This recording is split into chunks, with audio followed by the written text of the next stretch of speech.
Okay, well, happy Friday afternoon to you all. It's Friday, March 26th. Taking the Ryker out for a work commute today. We might have some rain this afternoon, so brought my rain gear, put it in the pannier, and we'll just see how it goes. But right now, God, the weather's just gorgeous.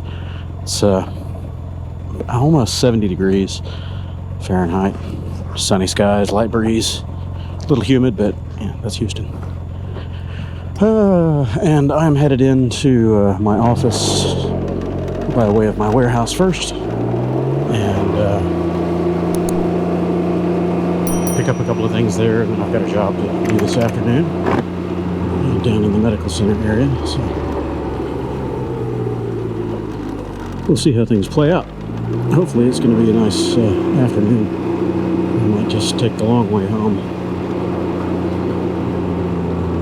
So I just finished editing and uploading my 360-degree back road blast that I did a couple Saturdays ago on this using the GoPro Max here. The handling on my Ryker is much better now that James sorted out my alignment, but it's still twitchy and acting funny, and I'm sure that's probably because of these worn tires. I'll try to get a close-up look at them later when I park, if I remember. But they're very worn on the inside edges of both tires because of that toe-out problem. So they ran probably 1,500, almost 2,000 miles with 2.5 inches of toe-out and just scrubbed them out. But I need to replace the tires again. And this left front is out of balance at 50 to 55 miles an hour. Hop, hop, hops. So I don't know if I'll go to the trouble of pulling it off to balance it for that. I'll just replace them. Balance it when that happens.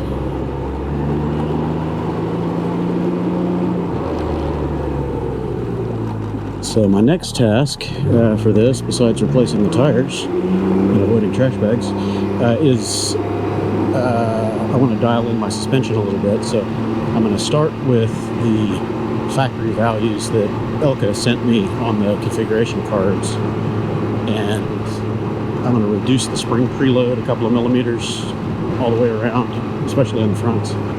Try to soften up this ride a tiny bit, and then I'll dial in the damping. And then I'll do end links for the sway bar. I may end up replacing the sway bar eventually, but I definitely need better end links than these plastic ones that are the factory on the Ryker. Beyond that, it's time to just ride it and abuse it. Now that it's tracking somewhat straight, I can actually get back to enjoying riding the thing instead of fighting it white-knuckle terror every time I hit a bump. So what else is going on in Ryker land, bike land in general? The Rebel 1100 is due for its first service, so I'm not riding it much until I can get that scheduled and done. I'm waiting on 2 gold plugs to come in. The Africa Twin DCT motor that's in that thing has 2 drain plugs. I don't know if that's common to the standard and the DCT, but the DCT for sure has 2 drain plugs. So I ordered 2 MP01 gold plugs. They should be delivered today or tomorrow, I'm hoping. And then I'll try to get a service appointment for early next week, maybe Saturday if it works out, but probably not until early next week. Get the oil changed on that and start racking up some miles. This one is due for another oil change and the 12,000 mile service coming soon. It's still early for the oil change, but I don't like going whatever it is, 6,000, 7,000 miles. That's on the factory card. I try to do it every 3,000 miles or so.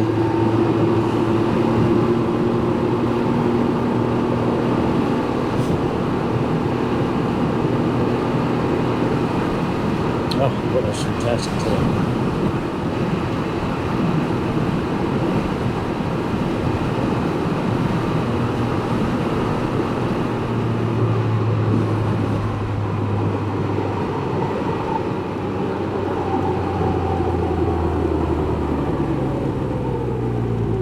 Oh, the other thing I might do to this, I might change the bars. I really like this little pad that I put always comes off. I like the bars that Kevin put on his Bikes and Pizza on Instagram.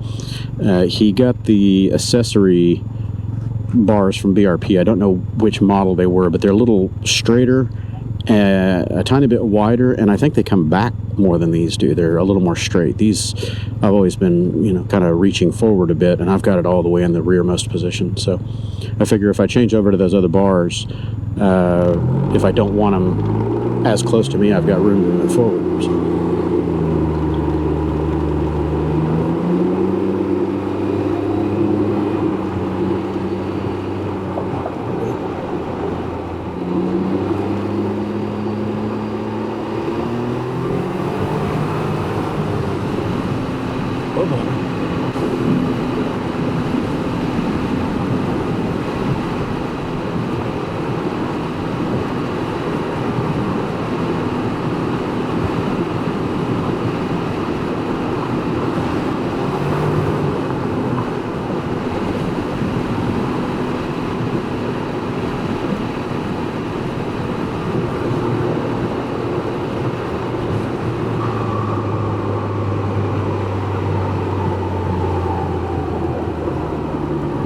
What else? I haven't done the ride report wrap up on my latest Trail Cub trip with the other Super Cubs that I took up to Page, Texas for the World of Outlaws. That was fun. We spent 3.5 days out there, almost 4 days, camping out, watching the races, having fun, getting dirty, really dirty. Oh my God. I think I still got dirt in my pores from that one. Yeah, fun though. One thing I can say though is the little CT125 is not a highway bike. I've ridden all kinds of small bikes, slow bikes over the years, and very infrequently do I feel uncomfortable and outmatched. But I can say that the little CT125 is just not cut out for doing highway chores. Full tilt boogie. I mean, that thing lived its life at wide open throttle pretty much the entire trip, and I was lucky to break 50 miles an hour most of the time. We were fighting some pretty strong headwinds, but still. And the fuel economy was pretty poor. I'll try to throw those numbers up here. It was only getting like high 80s, where the Cubs were getting over 100 at that same pace. So.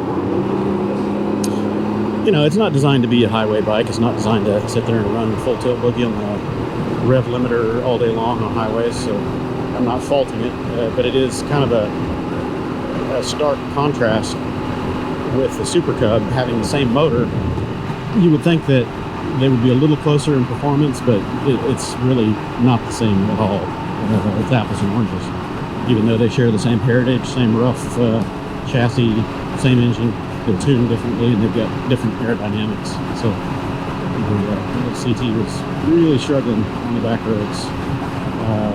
Keep the speeds down around 40 to 45. It's great.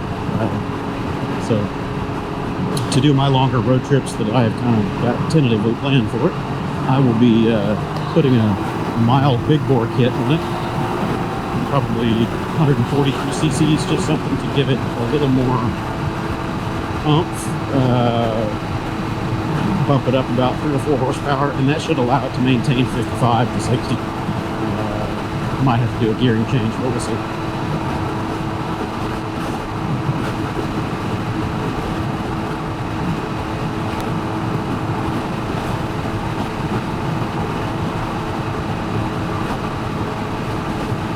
Looking down at my cluster here, I see my bright lights on.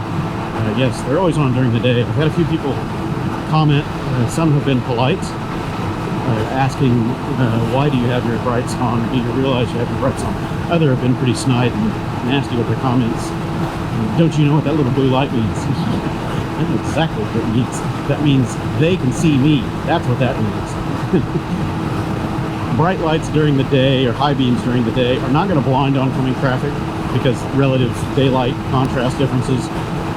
At night, yes, it's a problem. So at dusk and nighttime, I dip down below beams, but during the day, I'm always on high beam, usually always, because it's extra forward conspicuous for other cages to see us. Here in the US, that's a recommended practice, and it's actually taught in the MSF courses now. I've been doing it for 40 years, but it's being taught now. Ride with your high beams on during the daytime so cars can see you, because they're too distracted with their cell phones and their infotainment centers and all the other crap that goes on in cages these days. Anything you can do to be visible in traffic on a motorcycle is a good idea. You never want to blend in. It kind of falls along the same lines of speeding in traffic. Motorcycles generally move a little faster, and that's for good reason. Law enforcement training, pursuit training, any of that kind of stuff. There's a known fact in those circles that speed equals safety and conspicuity, and of course, meaning relative speed. You always want to maintain movement relative to other cars, so you don't want to be stagnant just following along at exactly the same speed, because you blend in. When you're moving slightly faster than the flow of traffic, 5 to 10 mile an hour overtake rate, you're more visible. So that's a safety thing. It may not necessarily be the law because you're speeding, but I'd rather be slightly afoul of the law and still upright and not crunched between two cars in a metal sandwich than abiding by the letter of the law and putting myself in peril like this. Guys going under the speed limit in the HOV lane, which means invariably cars are going to come flying up behind me and stack up. Puts me in a bad spot.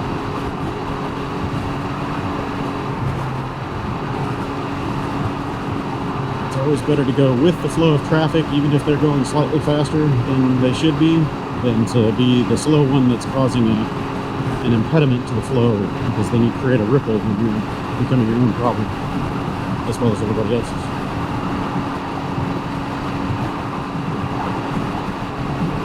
Man, this guy's really getting slow.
Still getting jockeyed around quite a bit. It's a windy day today.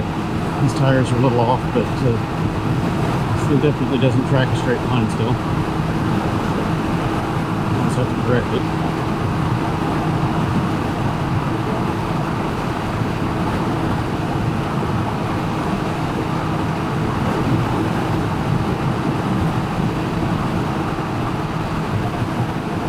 I'll try to order the front tires for this thing soon. I don't know if I'm going to have the dealer put them on or just take them over there to James. I trust James. Haven't had a lot of good luck with the CanAm service.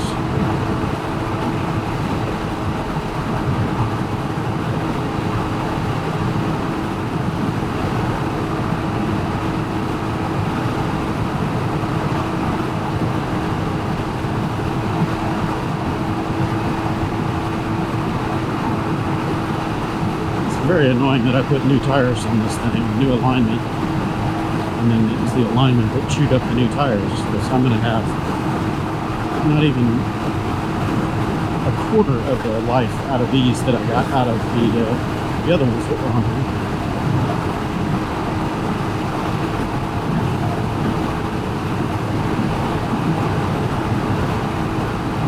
trying to remember the mileage on my original ones. I think that was 8,500 miles, 8,700, something like that. And they weren't even worn down as far as these things are on the inner edges right now.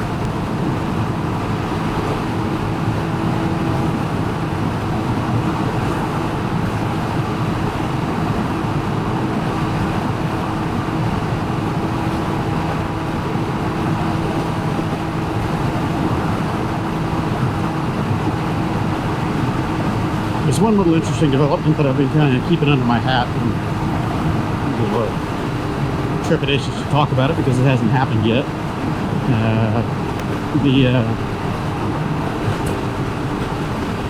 One of the representatives from CanAm social media group has reached out to me, and they want to use some of my camping videos and pictures for their featured stories. So that's really cool. I've got a little bit of work stacked up in front of me that is keeping me from just chomping at the bit and responding to that right away. I told the guy that I'm kind of tied up with work, and I am very interested. I just have to find the time to make it happen. They even mentioned potentially sending down a film crew. That way I don't have to mess with any of the video stuff. That's extra cool. They said that they were intrigued and impressed with the way that I use the Ryker to its limit. You know, everything from commuting to camping to riding in the rain to long distance touring, everything. They wanted to use some of my Twisted Sisters footage from last year, and I told them that I've got two separate rides. One of them has been published, not very well, but published, and then the second ride in November I haven't even done the editing or uploading of it yet. So I'll just give them my raw footage and let them play with it if they've got the time to dig through. But if they're wanting to come down and film a custom shoot, and we have another Twisted Sisters ride coming up in end of April, beginning of May. It's just going to be a weekender, but we're going to stay out there in Leakey at a lodge that Tom has rented out. Just spend a couple days worth of riding and checking out all the scenery out there. It'll be fun. So that won't be a camping trip for me, it'll be a road trip. We'll see how it goes.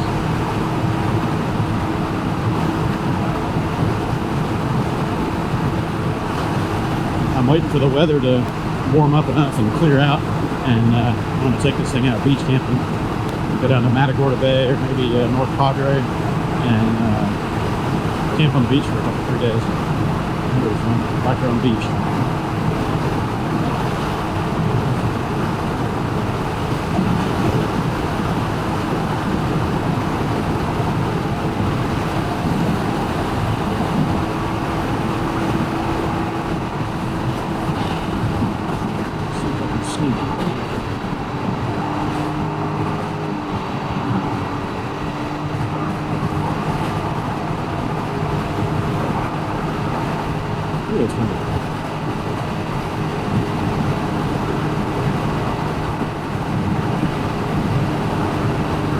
You can see how much I'm getting pushed around by this roof pavement. Woo, boy.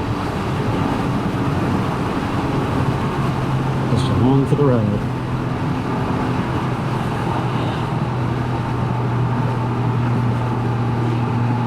Let me see. There's another track. Traditional style.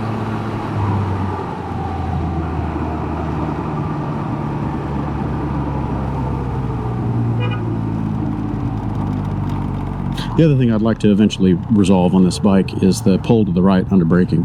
Every time I hit the brakes, it pulls pretty good to the right.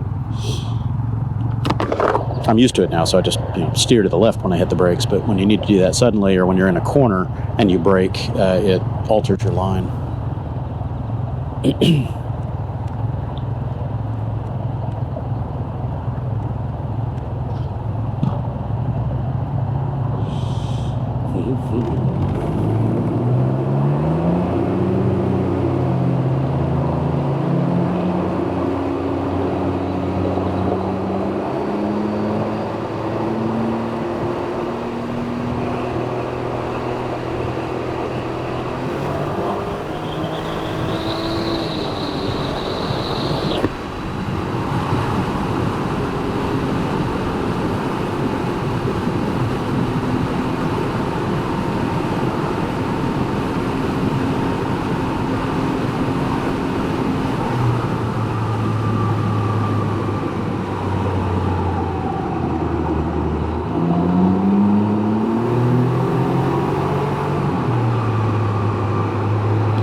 So what else? Projects. Of course, the Cannonball is coming up soon, and that is starting to become my focus for planning and all my bike projects, because I need to get that sorted, all my logistics kind of settled out of what's going to go on. I still haven't planned my camping along the way, but I'm not too worried about that. You know, I can camp anywhere. The route I am going to take a little more precaution on than I normally do, because it's more of a timed event. Everybody's trying to, you know, do this on a schedule, so I will follow their prescribed routes and waypoints and all that. One of the Cannonball members has done a thing with Trick Tracks, I think is what it's called, and it's a route that you can dump into your Garmin, and it gives you a nice breadcrumb trail to follow, and it's got big pop-ups on it for the waypoints and, you know, bonus points and stuff like that. So that's really cool, and he's providing that at, you know, just cheap, like $15 or $20. I don't know what it is. You know, I'll pay $50. I don't care. Just so I don't have to build the GPX tracks myself. But yeah, that's cool. So I'm going to buy that. My son has officially bowed out. He said his butt is not up to doing 1,000 miles on a Cub, let alone over 9,000 miles. So he said, I'm not going to do it, not on a Cub. He may decide that he wants to go along on one of the PCXs, but I don't know. He may not have the gluteal fortitude to take that. So we'll see. But Adrian's definitely in, and we've got a couple of others from the area here that are going to be joining into the festivities, so we don't know if that's going to succeed, fail, whatever, but it's an adventure, and as long as we try and we give it our best, then no regrets, you know. Anywho, I'm here, and I'm going to get some work done and then head back out to my client appointment. So thanks for tagging along. I'll catch y'all later.